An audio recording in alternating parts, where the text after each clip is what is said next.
Pakistan super league 11 जैसे जैसे आगे बढ़ती जा रही है, सस्पेंस भी बढ़ रहा है, मगर दो बातें बिल्कुल वाज़ेह हैं कि अब तक की नाकाबिले शिकस्त रहने वाली पेशावर ज़ल्मी 15 पॉइंट्स के साथ सबसे ऊपर है। दे दो इनको, मैं तो कहती हूँ दे दो इनको वो पूरी खूबसूरत सी ट्रॉफी। इसी तरह रावलपिंडी के फाइनल 4 में पहुंचने के तमाम चांसेस खत्म हो चुके हैं। मुल्तान सुल्तान 10 पॉइंट्स के साथ दूसरे नंबर पर है और प्रोवाइडेड के मुल्तान सुल्तान की भी एक नई मैनेजमेंट है this season around. And Islamabad United 9 points के साथ है तीसरे नंबर पर। ज्यादा दिलचस्प सूरत हाल किसमें है हुमा? हैदराबाद किंग्स मेन और कोयटा ग्लैडिएटर्स, कराची किंग्स और लाहौर कलंदर्स के दरमियान है और इन चारों टीमों के 6-6 पॉइंट्स हैं और इनमें से कौन प्ले ऑफ में जाएगा ये देखना इंटरेस्टिंग होगा। Which one do you want to go? जो भी अच्छा खेले जाहिर, लेकिन जाहिर है हमारी एफिलिएशन है लाहौर कलंदर के साथ। 2 मैचेस खेले जाएंगे हमारी आज 2 मैचेस खेले जा रहे हैं लाहौर और कोयटा ग्लैडिएटर्स में। जो भी आज फाते रहा है रहता है इसके 8 पॉइंट्स हो जाएंगे और इसके साथ ही वो प्ले ऑफ में खेलने के उसके इम्कानात भी बढ़ जाएंगे, जबकि हारने वाली टीम टूर्नामेंट से बाहर तो नहीं होगी लेकिन प्ले ऑफ खेलने के इम्कानात जरूर कम हो जाएंगे, मुश्किलात और बढ़ जाएंगी। आज दूसरा मैच जो है ना वो है मुल्तान सुल्तान्स का और रावलपिंडीज का और इस पॉइंट टेबल पर कोई तो वैसे सबसे नीचे और मुल्तान दूसरे नंबर पर है। सो या What are Pindi boys doing? Why are you at the bottom of the table? सिर्फ क्रिकेट में। Well, I'm from Islamabad, so don't ask me. Sikandar Bhatt हमारे साथ मौजूद हैं और अब्दुल माजिद भट्टी साहब भी हमारे साथ मौजूद हैं। कैसे हैं आप दोनों? सो सिकू जी आपसे शुरू करते हैं, बताइएगा अब तक जितना टूर्नामेंट हुआ है हम सब ने फॉलो किया, अब जो पॉइंट्स टेबल की सूरत हाल बनकर सामने आ रही है, what has worked out so well for Peshawar Zalmi कि अब तक अनबीटन है वो? ये देखें, आप लोग वक्फे की बहुत बात कर रहे हैं जी, वक्फा और अहमद शहजाद कह रहा हूँ। शहजाद रॉय ने जबरदस्त आपका भी प्रोग्राम में देख रहा था और बड़े जबरदस्त गाने वाने बनाए वक्फा वक्फा वक्फा।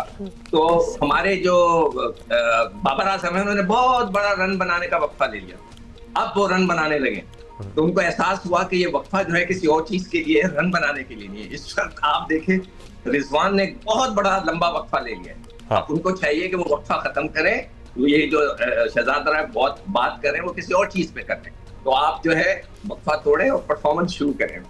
तो मैं समझता हूँ कि जो बाबा कहाँ से लाते हैं आप ये? क्या सिकंदर आप भी मतलब बेचारे अहमद शहजाद को क्यों वक्फे में आपने डाल दिया?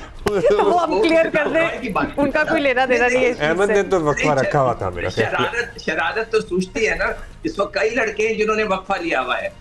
वैसे by the way, thank you Sikandar for bringing that waqfa in because that is how the actual essence of that waqfa which we spoke about earlier should be promoted. किसी भी चीज में डाल के ना आप एक एग्जांपल दे सकते हैं। In any case, मैंने दे दी ना आपको।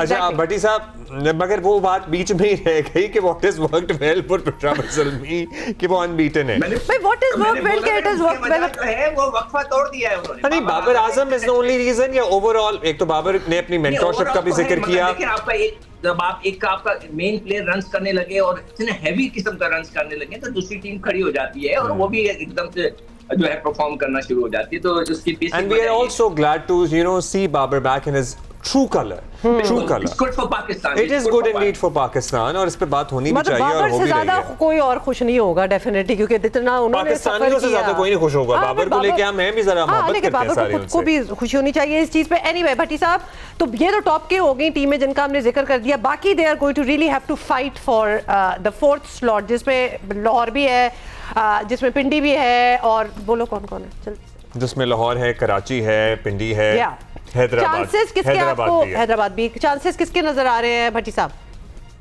देखिए हुमा अब्दुल्ला, सबसे पहले तो आपका शुक्रिया। आज कोयटा ग्लैडिएटर्स के पास मेरे ख्याल में अब बहुत ज्यादा चांस नहीं है, उनके 2 मैचेस बाकी रह गए।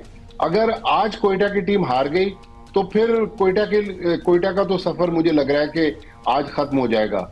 हैदराबाद किंग्स में 3 मैच जीते हुए, उनके पास मजीद 3 मैच बाकी हैं और लाहौर कलंदर्स अनफॉर्चुनेटली जब लाहौर से चले थे तो बेहतर पोजीशन में थे, फिर वो जो कंट्रोवर्सी एक आ गई उसके बाद से लाहौर कलंदर्स का शायद फोकस थोड़ा सा आउट हो गया, तब लाहौर कलंदर्स को भी वापस गेम में आना। फिर कराची किंग्स आप देखें, जब लाहौर में पहले राउंड के मैचेस हो रहे थे कराची किंग्स ने 3 मैच जीते हुए थे।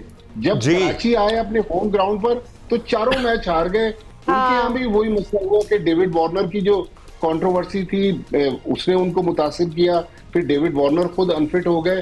तो मेरे ख्याल में जो 4 टीमें हैं उनके दरमियान अब एक स्लॉट के लिए मुकाबला है। मेरे ख्याल में इस्लामाबाद यूनाइटेड भी बेहतर पोजीशन में है, बेहतर कॉम्बिनेशन है। मुझे लग रहा है कि जो टॉप 3 हैं ये तो शायद प्लेऑफ में चली जाएंगी, लेकिन बाकी जो 4 टीमें हैं उनके दरमियान मुकाबला है। अच्छा, कोयटा के लिए आप ये पूछ रहे हैं, आप बताएं। अच्छा, कोयटा के लिए सिकंदर आप बता दें। वहाँ पे और भी बहुत लोग हैं, ओपनर्स भी अच्छे हैं, अटैकर्स भी अच्छे हैं। What is not working out for Quetta, Sikandar? देखिए, जो पिछला मैच था ना, वो लाहौर कलंदर और कोयटा के दरमियान जो पहला मैच हुआ था उनके दरमियान, वो तो कोयटा जीता था 6 विकेटों से और बड़ी आसानी से जीत गया था। उनके जो प्रॉब्लम चल रही है मेरे हिसाब से, वो रैली रोसो जो है वो इतने रन्स नहीं कर रहे जैसा कि उनको करने चाहिए। बड़े पावरफुल 7 जो हैं वो इतना वो भी तकरीबन फेल ही जा रहे हैं, उनसे भी रन्स नहीं हो रहे हैं और वो बहुत ज्यादा बॉलिंग करा रहे हैं, खुद करा रहे हैं बॉलिंग। जो मेरे ख्याल से उनके पास बॉलिंग की शॉर्टेज हो गई है कि जिसके वजह से, हालांकि उनके पास जो स्पिनर्स के अंदर इब्रार भी है, उस्मान तारिक भी, मगर वो आके खुद बहुत गेंदें कर रहे हैं। पिछले दिनों हम देख रहे थे कि वो गेंदें आके कर रहे हैं। तो वो ये मुझे फैक्टर नजर आता है कि जो रैली रोसो है, मैंने प्रोग्राम में कहा भी था, क्या वो फिट हैं, क्या वो इतने उनमें जान है कि वो खुदा भला करे अगले PSL के लिए वो रहे ना रहे। तो कि एक जो प्रॉब्लम चल रहा है ना, मैं सारे फ्रेंचाइज ओनर्स को कहूंगा कि देखें ये बिजनेस है, आपका पैसे लगाते हैं तो आप ये देखा करें कि किसकी परफॉर्मेंस नहीं जा रही। जो अंडर परफॉर्म करता है आप उसको हटाएं। ये कोई इसमें तकल्लुफ की बात नहीं है कि जी ये मेरा दोस्त है यार, ये तो इतना अच्छा प्लेयर था, हमारे साथ रहा, मगर रहा ठीक है, उसने परफॉर्मेंस की, अब नहीं कर रहा तो उसको you have to drop him और you have to remove him. तो ये एक मेरा मशवरा है, वो अगर मानना चाहे तो मान ले। और अगर बाद में आपके पास टाइम है तो मैं एक और मशवरा देना चाहता हूँ वो नकवी साहब को, कि नकवी साहब को चाहिए कि सारे जो प्लेयर्स हैं, जो बड़े कप्तान हैं, उन सब से एक रिपोर्ट लें कि हाउ वाज द PSL, कैसा रहा, जो चीजें इसमें हुई, किस तरह इसमें इंप्रूवमेंट कर सकते हैं। It will be a very interesting report, मगर प्लेयरों से लें, जो क्रिकेट खेलते हैं उनसे लें कि जो खेल के अंदर प्रॉब्लम्स हो रही है वो जरूर उन्हें बताएं।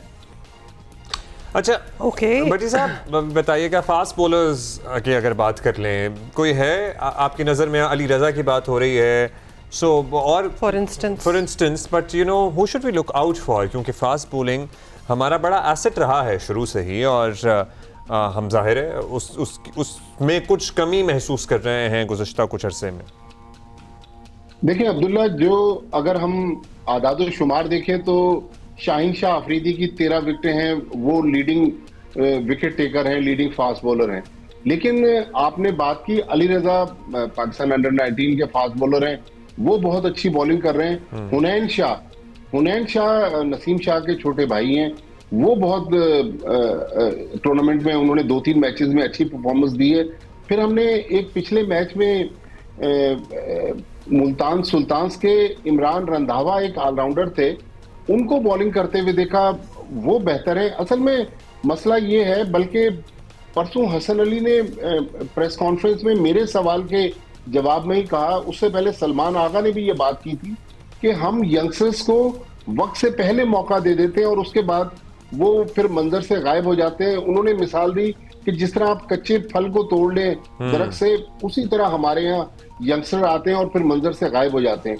तो मेरे ख्याल में ये 2-3 अच्छे फास्ट बॉलर हैं और उम्मीद है कि नेशनल सिलेक्टर और नेशनल हाई परफॉर्मेंस सेंटर के लोग जो हैं इन फास्ट बॉलर्स को टारगेट करेंगे और उनको मजीद ग्रूम करने की कोशिश करेंगे A टीम, अंडर 19 टीमों के मैचों में। लेकिन अभी कोई आउटस्टैंडिंग हमें ऐसा टैलेंट फास्ट बॉलिंग में इन स्पिनर्स की बात करें तो सुफियान एज टॉप विकेट, जी मैं इसका जवाब दे सकता हूं, और सुफियान की भी साथ ही आपसे कमेंट ले लेना, टॉप विकेट टेकर वो हैं सुफियान। जो फास्ट बॉलिंग की जो बात है, वो जो हसन अली कह रहे हैं कच्चा फल तोड़ देते हैं, कि शायद उनको पता नहीं है कि वसीम अकरम और वकार यूनुस कैसे आए थे। वकार यूनुस को तो मैंने खुद देखा था, जो हमारे साबिक कप्तान थे, जो बहुत बड़े महान कप्तान थे, उन्होंने मुझे बुलाकर दिखाया कि वो लेटा हुआ है, उसकी कमर खराब, उसने बोला मैं इसको फिट करूंगा। देखिए, लड़का जो अच्छा होता है उसको खिलाकर उसको प्रॉपर्ली फिट करें तो वो कच्चा हो पक्का हो कुछ नहीं। वकार और वसीम से बड़ा तो कोई बॉलर गुजरा नहीं ना, वो कच्चे ही कच्चे थे, पहले मैच से उनको ले लिया गया था। खैर, नंबर 1। नंबर 2, दूसरी वजह जो फास्ट बॉलिंग की है, आपने कराची की पिच देखी है? मैंने उस दिन भी भट्टी साहब से सवाल किया था कि 6 महीने से कोई मैच नहीं हुआ है कराची की ग्राउंड के ऊपर। नकवी साहब को चाहिए ये नोटिस लें कि उसकी जो पूरा ट्रैक है, पूरा स्क्वायर है जिसके ऊपर पिचेस बनी होती हैं, वो डेजर्ट लगता है। ऐसा लगता है मतलब थर का कोई मैदान है जिसके ऊपर सफेद चिट्टी मिट्टी लगी हुई है। ये कैसे हो सकता है कि जब आपके पास टाइम और 6-6 महीने क्रिकेट नहीं होती है तो कराची नेशनल स्टेडियम का जो भी लोग हैं रिस्पॉन्सिबल है पिच बनाने के पर उन पर जरूर नोटिस लिया जाए कि ये ऐसी खराब विकेटें अगर आप बनाएंगे तो हमारे फास्ट बॉलर क्यों बनेंगे। फिर इसी को लेकर स्पिनर्स क्यों अच्छा कर रहे हैं, इसलिए कि जो पिचेस है उन्हें हेल्प कर रही है। क्या वनडे क्रिकेट T20 के अंदर स्पिनर्स को इतना मौका नहीं मिलता, वहां पे तो वुमन फास्ट बॉलर्स की गेम होती है जिसमें रन्स भी बनते हैं और वो आउट भी करते हैं। यहाँ पर जो कराची की पिच है इतनी मतलब खतरनाक हो गई है, स्पिनर के लिए इतनी हेल्पफुल हो गई। वो अलग बात है कि उस्मान तारिक इब्रार कुछ नहीं कर रहे, दूसरे सारे स्पिनर्स जो है बहुत जबरदस्त बॉलिंग कर रहे हैं। अच्छा सिकंदर, ये आपने वैसे पहले ये कराची की पिच और कराची का स्टेडियम तो चलो बाद में बात कर लेंगे, लेकिन you have mentioned this before as well. और वाकई जब PSL के लिए इतनी तैयारियां हो रही थी और शुरू में तो आपको पता ना बहुत फैला हुआ था, कहाँ नहीं होने थे मैचेस और फिर कंटेन हो गया।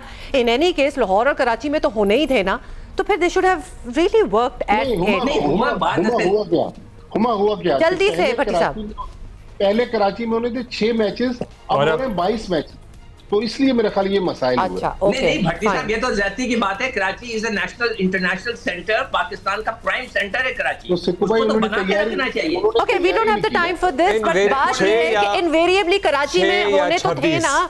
Karachi would never be one of those venues के जी जहां बाकी वेन्यू सेलेक्ट हो गए और कराची आउट हो गया। Matches would always happen in Lahore and Karachi. देखिए नियाज स्टेडियम में उसको फैसलाबाद है, सियालकोट का है, गुजरांवाला का है, वहां। अच्छा वैसे भट्टी साहब कितनी पिचेस पे मैचेस हो रहे हैं? देखिए 13 पिचेस का ये स्क्वायर है नेशनल स्टेडियम का। 7 पिचेस जो हैं वो यूज हो रही हैं इस टूर्नामेंट के लिए। अच्छा ठीक है, पॉइंट टेकन, बहुत शुक्रिया आपका भट्टी साहब। अब्दुल्ला जी सर जी, पिचेस होती है ना उनका एक सेंटर निकाला जाता है, सेंटर ऑफ द ग्राउंड। जी उधर से फिर वो 3 कैमरे जो लगते हैं वो उसके अलावा वो इस्तेमाल नहीं हो सकती। कोने की पिच बिल्कुल नहीं हो सकती, उस कोने की तो मैं नहीं समझता कि 7 की 7 पिचेस इस्तेमाल हो रही होंगी। 3 से 4 पिचेस जो चले we'll investigate more on this. We'll investigate more on this और कल इस पे दोबारा बात कर लेते हैं। बहुत शुक्रिया आपका, बहुत शुक्रिया सिकू जी।